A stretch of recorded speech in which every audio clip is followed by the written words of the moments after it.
जैसा कि आप लोगों को मालूम है कि कोविड-19 क्राइसिस चल रहा है, सारी तरफ फैला हुआ है। तो मैं आप लोगों से यही रिकमेंड करूँगा कि जिस तरीके से मैं घर पे हूँ, घर पे ही रह के मैं वीडियो लेक्चर बना रहा हूँ और वीडियो लेक्चर अपलोड भी कर रहा हूँ। तो जो बच्चे मेरे से पढ़ते हैं या मेरे से पढ़ने के इंटरेस्टेड रहते हैं, वो बच्चे घर पे ही रहें। ये मेरी फर्स्ट और लास्ट रिक्वेस्ट है कि आप लोग घर पे ही रहें, सेफ रहें। आप लोगों की पढ़ाई का किसी भी प्रकार से डैमेज नहीं होगा, इस बात की गारंटी मैं ले सकता हूँ। आप पढ़ाई से लेकर बिल्कुल निश्चिंत रहें। आप घर पे रहेंगे तो ज़्यादा सेफ रहेंगे। अगर आप घर से बाहर निकलते हैं, इन्फेक्टेड होके आएंगे, आप अपनी फैमिली को भी इन्फेक्ट करेंगे और पूरी पूरी फैमिली क्वारंटाइन हो जाएगी। ना आप पढ़ाई के रह जाएंगे, ना आप किसी भी चीज़ के रह जाएंगे।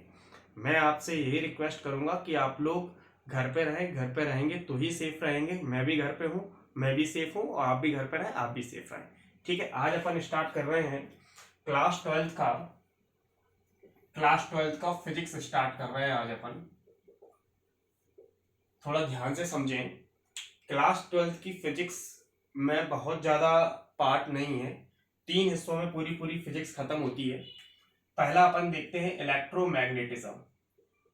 इलेक्ट्रोमैग्नेटिज्म बहुत बड़ा हिस्सा है ये, प्लस ये लगभग 40% ऑफ फिजिक्स है बेटा 12th क्लास की। याद रखना इस चीज को, बहुत ज्यादा इंपॉर्टेंट भी है। और दूसरा अपन पढ़ेंगे रे ऑप्टिक्स, या फिर अपन मान लें ऑप्टिक्स प्लस मॉडर्न फिजिक्स। ये पूरा का पूरा पार्ट अपन को पढ़ना है 3 हिस्सों में फिजिक्स को। 3 पार्ट्स हैं। First electromagnetism, second one is optics, third one is modern physics. आज हम स्टार्ट करेंगे इलेक्ट्रोमैग्नेटिज्म। आप एनसीईआरटी के हिसाब से देख लीजिए कि कौन कौन से चैप्टर रहते हैं। फर्स्ट जो चैप्टर रहेगा वो इलेक्ट्रिक चार्ज एंड फील्ड रहेगा। Electric charge plus electric field, इसका ही दूसरा नाम है इलेक्ट्रोस्टैटिक्स। इलेक्ट्रोस्टैटिक्स। दूसरा जो पार्ट रहेगा वो इलेक्ट्रिक पोटेंशियल एंड कैपेसिटर रहेगा। थर्ड वन जो अपना रहेगा वो करंट इलेक्ट्रिसिटी रहेगा।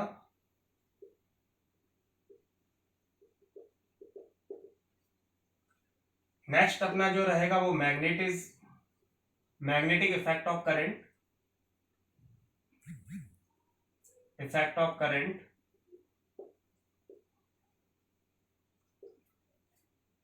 थर्ड वन जो अपना रहेगा magnetism and earth compound. Last जो अपना रहेगा वो ईएमआई एंड एसी। ईएमआई बोले तो इलेक्ट्रोमैग्नेटिक इंडक्शन और एसी बोले तो alternating current.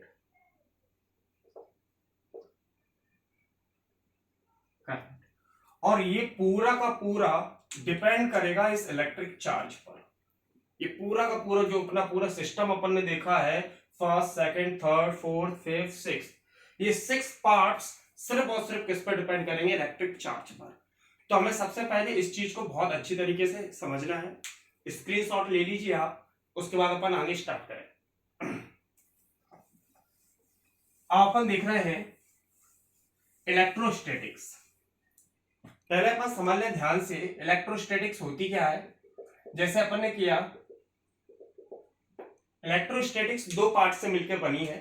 First one is electro, second one is statics. Electro का मतलब होता है चार्ज, ठीक है। स्टैटिक्स का मतलब होता है रेस्ट और स्टेशनरी। मतलब इलेक्ट्रोस्टैटिक्स इलेक्ट्रोमैग्नेटिज्म की वो ब्रांच है जिसमें हम चार्ज के रेस्ट में होने की स्टडी करते हैं। मतलब जब चार्ज रेस्ट में हो उसकी स्टडी करेंगे। क्या बोला मैंने? इलेक्ट्रोस्टैटिक्स क्या होगा? इलेक्ट्रोस्टैटिक्स इलेक्ट्रोमैग्नेटिज्म की ऐसी ब्रांच है जिसमें हम चार्ज जब रेस्ट में हो या चार्ज स्टेशनरी हो उसकी स्टडी करने वाले हैं। सबसे पहली चीज अपन देखें, चार्ज होते क्या है। चार्ज होते क्या है? चार्ज एडिशनल प्रॉपर्टी होती है इलेक्ट्रॉन और प्रोटॉन की। चार्ज क्या होती है, एडिशनल प्रॉपर्टी होती है इलेक्ट्रॉन और प्रोटॉन की, जो उनके बीच में अट्रैक्शन या रिपल्सन फोर्स को इंक्रीज कर दे या डिक्रीज कर दे। क्या बोला मैंने, चार्ज एडिशनल प्रॉपर्टी होती है किसकी, इलेक्ट्रॉन और प्रोटॉन की, जो उनके बीच में अट्रैक्शन या रिपल्सन फोर्स को इंक्रीज कर दे या डिक्रीज कर दे। देखो बेटा समझो इस बात को, ये 12th का पोर्शन है और थोड़ा सा चार्ज जो है चार्ज दिखता नहीं है। जैसे अगर अपन 11th में मैकेनिक्स की बात करें, पुली प्रॉब्लम है दिखती है, फ्रिक्शन दिखता है, वर्क दिखता है, एनर्जी दिखती है, पावर दिखती है, सारी चीजें अपन लगा सकते हैं, एनर्जी अप्लाई कर सकते हैं, पावर अप्लाई कर सकते हैं, बट चार्ज को हमें लेट करना पड़ेगा। चार्ज विजिबल नहीं होता, चार्ज दिखाई नहीं देता। मैं फिर से बताऊं, चार्ज क्या होता है, एडिशनल प्रॉपर्टी होती है इलेक्ट्रॉन और प्रोटॉन की, एडिशनल प्रॉपर्टी होती है इलेक्ट्रॉन और प्रोटॉन की, जो उनके बीच में अट्रैक्शन या रिपल्सन फोर्स को इंक्रीज कर दे या डिक्रीज कर दे। चार्ज अपना दो प्रकार का रहता है, first one is positive charge, second one is negative charge. कैसे होता है समझना बेटा ध्यान से। जैसे मैंने अगर सिंपल तरीके से लिया, कोई एटम लिया, ये एटम है, अगर अपन देखें कि मटेरियल है, मटेरियल किससे मिलकर बने होते हैं, एटम से, छोटे छोटे एटम्स रहते हैं। एटम का जो सेंट्रल पार्ट होता है वो क्या कहलाता है, न्यूक्लियस कहलाता है। क्या कहलाता है, न्यूक्लियस कहलाता है। इसमें पूरे प्रोटॉन रहते हैं प्लस न्यूट्रॉन रहते हैं, और इलेक्ट्रॉन जो होता है इसके चारों ओर एक फिक्स ऑर्बिट में रिवॉल्व करता रहता है। इसके चारों तरफ फिक्स ऑर्बिट में क्या करता रहता है, रिवॉल्व करता रहता है। अब मैंने क्या लिया, दूसरा एटम लिया, इसमें भी इलेक्ट्रॉन क्या कर रहा है, इसके चारों तरफ क्या कर रहा है, फिक्स ऑर्बिट में क्या कर रहा है, रिवॉल्व कर रहा है। ठीक है, मैंने जब इस पार्टिकल, जैसे एटम है, इनिशियल स्टेट पर एटम कैसा होता है, इनिशियल स्टेट पर एटम कैसा होता है, इनिशियल स्टेट पर एटम होता है न्यूट्रल। न्यूट्रल का मतलब क्या होता है, न्यूट्रल का मतलब होता है कि इस एटम पर नेट चार्ज जीरो होता है, नेट चार्ज जीरो होता है। नेट चार्ज जीरो का मतलब होता है कि उस एटम में जितने नंबर ऑफ इलेक्ट्रॉन होंगे उतने ही नंबर ऑफ प्रोटॉन होंगे। कभी भी कोई भी चीज अगर न्यूट्रल है तो उसका मतलब चार्जलेस नहीं होता। चार्जलेस का मतलब क्या होता है कि उस पर कोई चार्ज ही नहीं हो, ऐसा कभी नहीं होता। हाँ, हम ये जरूर बोल सकते हैं कि उस पर नेट चार्ज क्या है, जीरो है। तो जब हम इस एटम को इस एटम के साथ कांटेक्ट करते हैं या इस एटम को इस एटम के साथ फ्रिक्शनाइज करते हैं तो होता क्या है, समझना ध्यान से। जैसे इस पर क्या है, देखो प्रोटॉन कहां है, सेंटर में बैठा है। जब आपने इसको फ्रिक्शन किया, फ्रिक्शन के कारण क्या हुआ, थर्मल एनर्जी प्रोड्यूस हुई, हीट एनर्जी प्रोड्यूस हुई। उस एनर्जी को हो सकता है इसके आउटर मोस्ट में जो इलेक्ट्रॉन प्रेजेंट है वो उस एनर्जी को एब्जॉर्ब कर ले, या हो सकता है इसके आउटर मोस्ट में जो इलेक्ट्रॉन है वो इस एनर्जी को क्या कर ले, एब्जॉर्ब कर ले, और एक्साइटेड होकर क्या, या तो यहां से यहां चले जाए या यहां से यहां चले जाए। जैसे मैंने सपोज करो, ये मान लिया मैंने, इसके पास 5 इलेक्ट्रॉन है और इसके पास मैंने मान लिया फिर से यहां पे भी 5 इलेक्ट्रॉन है। ये दोनों न्यूट्रल है तो इनके पास प्रोटॉन कितने होंगे, इसके पास भी 5 प्रोटॉन होंगे, इसके पास भी 5 प्रोटॉन होंगे। सही है। अब मैंने इन दोनों को रब कराया, मैंने इन दोनों को रब कराया तो 2 इलेक्ट्रॉन मेरे जंप करके कहां आ गए, यहां आ गए। तो इसने इलेक्ट्रॉन दिया तो यहां -2 इलेक्ट्रॉन हो गए, तो कितने बचे, 3 इलेक्ट्रॉन। मेजोरिटी में कौन आ गया, फिर यहां 3 इलेक्ट्रॉन है और मेजोरिटी में क्या है, 5 प्रोटॉन है। तो ये बॉडी हो जाएगी पॉजिटिवली चार्ज, ये बॉडी हो जाएगी आपकी पॉजिटिवली चार्ज। यहां कितने हो जाएंगे, ये प्लस हो गया 7 इलेक्ट्रॉन, और यहां इलेक्ट्रॉन मतलब नेगेटिव चार्ज, प्रोटॉन मतलब पॉजिटिव चार्ज। सारे बच्चे जानते हैं इलेक्ट्रॉन मतलब नेगेटिव चार्ज, प्रोटॉन मतलब पॉजिटिव चार्ज। यहां क्या है, 7 इलेक्ट्रॉन है और यहां क्या है, 5 प्रोटॉन है। तो मेजोरिटी में कौन आ गया, इलेक्ट्रॉन आ गए मेजोरिटी में, मेजोरिटी में इलेक्ट्रॉन आ गए तो ये क्या हो गया, नेगेटिव चार्ज हो गया। तो साइंटिस्टों ने क्या बोला कि कोई भी एटम जो इलेक्ट्रॉन देता है, डोनेट करता है, डोनर कहलाता है, वो पॉजिटिवली चार्ज होता है, और जो एक्सेप्ट करता है, एक्सेप्टर होता है, वो क्या हो गया, नेगेटिवली चार्ज हो गया। क्यों हो गया, क्योंकि यहां पर इलेक्ट्रॉन की मेजोरिटी बढ़ जाती है। यहां से क्यों ट्रांसफर होते हैं, क्योंकि उन्हें ऑक्टेट कंप्लीट करना होता है, स्टेबिलिटी लानी रहती है, क्योंकि हर इंसान अपनी स्टेबिलिटी के लिए करता है। तो यहां पर इलेक्ट्रॉन क्या चाहेंगे कि हम स्टेबल हो जाएं, एटम क्या चाहेंगे, हम स्टेबल हो जाएं। स्टेबल होने के कारण ये क्या करेंगे, या तो इलेक्ट्रॉन को डोनेट कर देंगे या इलेक्ट्रॉन को ले लेंगे। वही चीज होती है, वही बाद में क्या बन जाती है, पॉजिटिव चार्ज और नेगेटिव चार्ज। तो इलेक्ट्रॉन पर जो चार्ज होता है वो हमेशा नेगेटिव चार्ज होता है, वो कितना होता है, -1.6 इंटू 10⁻⁻19 कूलम। यहां पर कूलम क्या है, कूलम एसआई यूनिट है चार्ज की, ऐसा यूनिट है चार्ज की। अभी आगे जाके आपको मालूम पड़ेगा कि कूलम नाम क्यों आया, ठीक है। अब यही आपका क्या कहलाता है, फंडामेंटल चार्ज। यही आपका क्या कहलाता है, फंडामेंटल चार्ज। फंडामेंटल चार्ज क्यों कहलाता है, क्योंकि इससे स्मॉलेस्ट यूनिट चार्ज की कोई नहीं होती। Smallest unit of charge, 1 electron से छोटी चार्ज की यूनिट नहीं होती। हाँ, बुकों में डिफाइन जरूर किया गया है क्वार्क्स वगैरह, बट वो क्वार्क्स वगैरह अपन बाद में देखेंगे, इसके जो एलिमेंट्री पार्ट हो जाएंगे पर उसके बाद अपन देखेंगे क्वार्क्स क्या होते हैं। बट आप लोगों को कंसीडर क्या करना है कि अगर कोई आपसे पूछ ले फंडामेंटल चार्ज या smallest unit of charge, 1 electron जो होता है वो स्मॉलेस्ट यूनिट ऑफ चार्ज होता है, वो कितना होता है, -1.6 इंटू 10⁻⁻19 कूलम। सबसे पहले अपन ने क्या देखा, अपन को एक रिवाइज मारे, इलेक्ट्रोस्टैटिक्स क्या होता है, इलेक्ट्रो किससे मिले हुए चार्ज होता है, स्टैटिक्स क्या होता है, रेस्ट और स्टेशनरी। मतलब इलेक्ट्रोस्टैटिक्स इलेक्ट्रोमैग्नेटिज्म की ऐसी ब्रांच होगी जिसमें चार्ज किसमें होंगे, रेस्ट में होंगे या स्टेशनरी होंगे। चार्ज दो प्रकार के होते हैं, पॉजिटिव चार्ज और नेगेटिव चार्ज। कैसे अपन ने बताया, मैंने दो एटम लिए, इनिशियली न्यूट्रल लिए, न्यूट्रल का मतलब चार्जलेस नहीं होता, न्यूट्रल का मतलब होता है नेट चार्ज जीरो है, नेट चार्ज जीरो है, ठीक है। हमने क्या माना कि दो फिर से हमने ले लिए, ए और बी, सपोज करो ए और बी मैंने ले लिए, मैंने क्या मान लिया, ये भी न्यूट्रल है ये भी न्यूट्रल है, मतलब 5 इलेक्ट्रॉन है 5 प्रोटॉन है, मतलब इक्वल अमाउंट में नेगेटिव चार्ज है, इक्वल अमाउंट में पॉजिटिव चार्ज है। मैंने इसको इसके साथ रब कराया, मैंने इसके साथ रब कराया, रब करने के कारण क्या हुआ, फ्रिक्शन हुआ, फ्रिक्शन के कारण क्या हुआ, थर्मल एनर्जी प्रोड्यूस हुई। थर्मल एनर्जी ने क्या किया, थर्मल एनर्जी के कारण जो इलेक्ट्रॉन थे आउटर मोस्ट सेल में या आउटर मोस्ट ऑर्बिट में जो इलेक्ट्रॉन थे, उन्होंने एनर्जी का अब्सॉर्ब किया, उन्होंने एब्सॉर्ब किया एनर्जी को। जिनके पास एनर्जी बहुत ज्यादा हो गई वो क्या कर गए, जंप करके कहां आ गए, इसके पास आ गए। तो यहां पर कितने थे, 2 इलेक्ट्रॉन सपोज आ गए, तो 5 + 2 कितने हो गए, 7 इलेक्ट्रॉन, प्रोटॉन कितने रह गए, 5। तो मेजोरिटी किसकी हुई, इलेक्ट्रॉन की हुई। इलेक्ट्रॉन क्या है, नेगेटिव चार्ज, तो ये हो गया नेगेटिव चार्ज। यहां पर 2 इलेक्ट्रॉन कम हो गए, यहाँ 3 इलेक्ट्रॉन हुए, 5 प्रोटॉन हुए, 5 पॉजिटिवली चार्ज है 3 नेगेटिवली चार्ज है, मेजोरिटी किसकी हुई, प्रोटॉन की हुई, तो ये क्या हो गए, पॉजिटिव चार्ज हो गए, ये क्या हो गए, पॉजिटिव चार्ज। तो यहां से हमें समझ में आया पॉजिटिव चार्ज क्या होता है, नेगेटिव चार्ज क्या हो गया।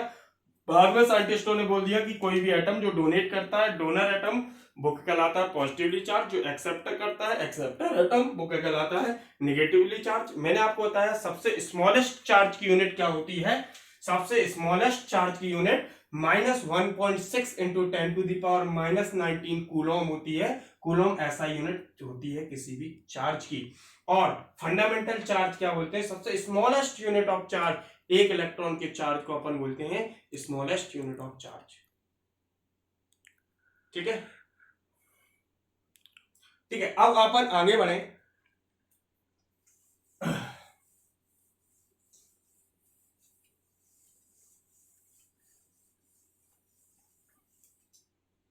अब अपन आगे बढ़ते हैं तो अपन देखते हैं प्रॉपर्टीज ऑफ चार्ज।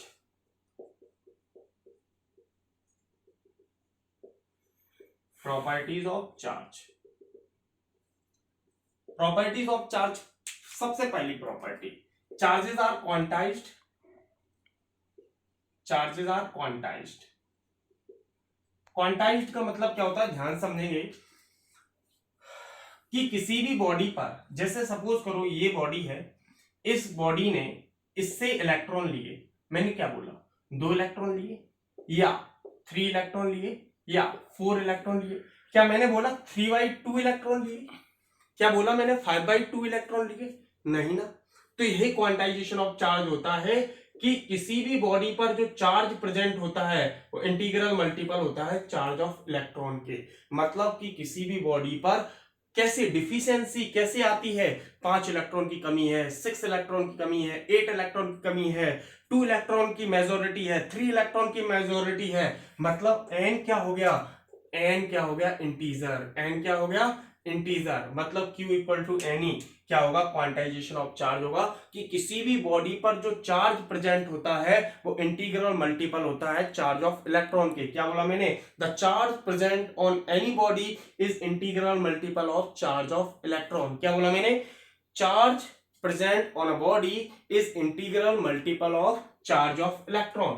सेकेंड अपन ने लिया charge is a scalar quantity.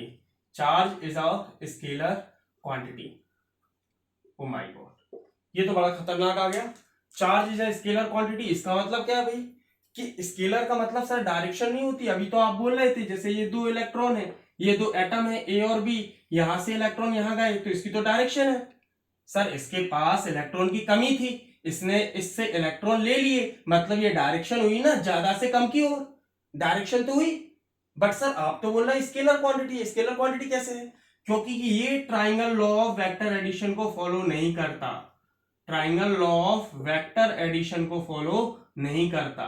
Direction होती है चार्ज में, चार्ज में बिल्कुल डायरेक्शन होती है, बट वेक्टर होने के लिए किसी भी क्वांटिटी को वेक्टर होने के लिए, किसी भी फिजिकल क्वांटिटी को वेक्टर होने के लिए क्या था? मैग्नीट्यूड होना चाहिए, डायरेक्शन होना चाहिए, बट वेक्टर अलजेब्रा को भी फॉलो करना चाहिए. इतना काफी नहीं है कि मैग्नीट्यूड है, डायरेक्शन है, बट वेक्टर अलजेब्रा को फॉलो नहीं कर रहा है. नहीं, वेक्टर अलजेब्रा को भी फॉलो करना पड़ेगा. बट ये जो चार्ज होता है वो कभी भी triangle law of vector addition को फॉलो नहीं करता. जैसे मैं एक सिंपल सा एग्जांपल लूं, अपन रिजोल्यूशन ले लेते हैं. सपोज करो यहां से 5 कूलम चार्ज आ रहा है और यहां 2 कूलम चार्ज आ रहा है. ये एंगल थीटा है, तो कभी ये नहीं होगा कि यहाँ 2 cos थीटा कूलम आ रहा है और यहाँ 2 sin थीटा कूलम आ रहा है. ऐसा नहीं होगा. आप लोगों को याद है 11th में पढ़ा था, जहां एंगल होता है वहां cos होता है, जहां एंगल होता है वहां साइन होता है, जहां पर एंगल होता है वहां cos होता है, जहां एंगल नहीं होता है वहां पे क्या होता है? साइन होता है. क्या अपन ने ऐसा पढ़ा था? अपन ने ऐसा पढ़ा था क्या 2 कूलम रिजॉल्व होता है 2 पार्ट में? नहीं. जैसे सपोज करो ये मैंने लिया 2 कूलम चार्ज यहां से आ रहा है, 3 कूलम चार्ज यहां आ रहा है, तो यहाँ कितने कूलम चार्ज जाएगा? 5 कूलम चार्ज जाएगा. क्या ऐसा होगा? क्या ऐसा होगा कि यहाँ थीटा कर दिया, यहाँ थीटा कर दिया, रिजॉल्व कर दिया तो ये 2 cos थीटा हो जाएगा, ये 2 sin थीटा हो जाएगा, और ये क्या हो जाएगा? 3 cos थीटा हो जाएगा, और यहाँ क्या हो जाएगा? 3 sin थीटा हो जाएगा. क्या ऐसा होता है? नहीं होता. तो चार्ज स्केलर क्यों हुआ? चार्ज स्केलर इसलिए हुआ क्योंकि ये triangle law of vector addition को फॉलो नहीं करता है. ये triangle law of vector addition को फॉलो नहीं करता है, इसलिए क्या हुआ? चार्ज स्केलर क्वांटिटी हुई. चार्ज कैसी क्वांटिटी हुई? स्केलर. थर्ड पार्ट, थर्ड जो अपन प्रॉपर्टी देख रहे हैं, charge always adjust mass. Without mass charge possible नहीं है. विदाउट मास चार्ज पॉसिबल नहीं है. हम नहीं बोल सकते. देखो समझो ध्यान से, कोई भी मैटर है जिसका मास है वो मटेरियल होगा. मटेरियल है, मटेरियल किससे मिलकर बना होता है? एटम से. अब एटम है तो एटम न्यूट्रल होगा इनिशियल स्टेट पे. न्यूट्रल होगा इसका मतलब क्या है? Number of electron is equal to number of proton. Yes, number of electron is equal to number of proton. Net charge 0 है, न्यूट्रल है भाई. तो भाई मटेरियल किससे मिलकर बना होगा? एटम से ना. अगर एटम है तो चार्ज है, और एटम है तो मास है. तो चार्ज इज ऑलवेज एग्जिस्ट मास. हमेशा चार्ज के पास क्या रहेगा? मास रहेगा. फोर्थ अपन प्रॉपर्टी अगर देखें चार्ज की, charges are additive in nature. Charges are additive in nature. Additive in nature. Charges are additive in nature का मतलब क्या होता है? जैसे मैंने मान लिया कि मेरा ये कोई बड़ा सा मटेरियल है. ये मटेरियल किससे मिलकर बना होगा? छोटे छोटे एटम से मिलकर बना होता है. इन एटम पर क्या होगा? चार्ज होगा.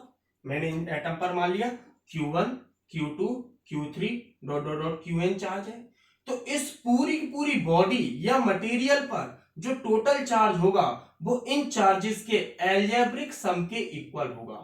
मैंने क्या बोला? जरूरी नहीं है ऐड हो. मैंने क्या बोला? जरूरी नहीं है ऐड हो. यहाँ पे माइनस भी हो सकता है, यहाँ पर क्या हो सकता है? माइनस भी हो सकता है. डिपेंड करेगा इनके नेचर पर. क्या बोला मैंने? Charges are additive in nature का मतलब क्या होता है? किसी भी बॉडी पर जो चार्ज होगा, किसी भी बॉडी पर जो चार्ज होगा वो उसके उस जो मटेरियल, जो पार्टिकल, जो एटम से मिलकर वो बॉडी बनी है, उन एटम की चार्ज के एल्जेब्रिक सम के इक्वल होगा. एल्जेब्रिक सम का मतलब है अगर प्लस होगा तो प्लस लेंगे, माइनस होगा तो माइनस लेंगे. क्यों? क्योंकि मैंने पढ़ाया है चार्जेस दो प्रकार के रहते हैं, एक नेगेटिव चार्ज और एक positive charge. The total charge present on a body is equal to algebraic sum of all the charges of the particle present in that body. तो किसी भी बॉडी पर जो चार्ज होगा वो हर एक बॉडी के चार्ज के, हर एक पार्टिकल के चार्ज के एल्जेब्रिक सम के इक्वल होगा। समझे कि नहीं समझे? Fifth property, charges are conserved. Charges are conserved. Conserved का मतलब क्या होता है? चार्जेस आर कंजर्व्ड का मतलब होता है charge neither be created not destroyed. Charge को ना तो आप क्रिएट कर सकते हैं ना डिस्ट्रॉय कर सकते हैं, but it can transfer one body to another body. But it can transfer one body to another body. इसे एक बॉडी से दूसरी बॉडी पर ट्रांसफर कर सकते हैं। अभी मैंने बताया था, मैंने दो पार्टिकल लिए थे ए और बी, इन दोनों के बीच में मैंने फ्रिक्शन कराया, मतलब एनर्जी प्रोड्यूस की तो चार्ज एक जगह से दूसरी जगह चले गए। मैंने बताया था transfer of charge is possible, transfer of charge is possible, but production of charge and destruction of charge is not possible। किसी भी चार्ज को आप डिस्ट्रॉय नहीं कर सकते, किसी भी चार्ज को आप प्रोड्यूस नहीं कर सकते, बट चार्ज को ट्रांसफर कर सकते हैं एक बॉडी से दूसरी बॉडी की ओर।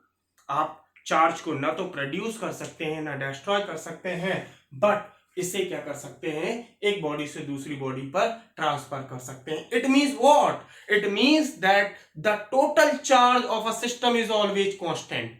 हमेशा किसी भी एक सिस्टम का, जैसे मैंने दो एटम लिए, दो एटम को आपस में फ्रिक्शन किया, दिस इज अ सिस्टम। दो एटम एक सिस्टम हो गए। दो इलेक्ट्रॉन यहां से इस एटम पर गए, दो इलेक्ट्रॉन कहीं खो नहीं गए, दो इलेक्ट्रॉन यहां वहां नहीं पहुंच गए, दो इलेक्ट्रॉन पता पड़ा सिस्टम से बाहर ही है, मिल ही नहीं रहे। ऐसा नहीं होता। दो इलेक्ट्रॉन जब आपने रब किया, दो एटम को आपस में रब किया, तो यहां से इलेक्ट्रॉन यहां गए, बट इस टोटल सिस्टम का नेट चार्ज जीरो है, नेट फोर्स जीरो है। मतलब कि यहां पर चार्ज क्या रहेगा, हमेशा कांस्टेंट रहेगा। तो चार्जेस आर कंजर्व। ये प्रॉपर्टीज है चार्ज की। चार्ज स्केलर है, ऐसा ही। हाँ, थोड़ा सा एक और प्रॉपर्टी देख लेते हैं, sixth property, like charges repel each other and unlike charges attract each other।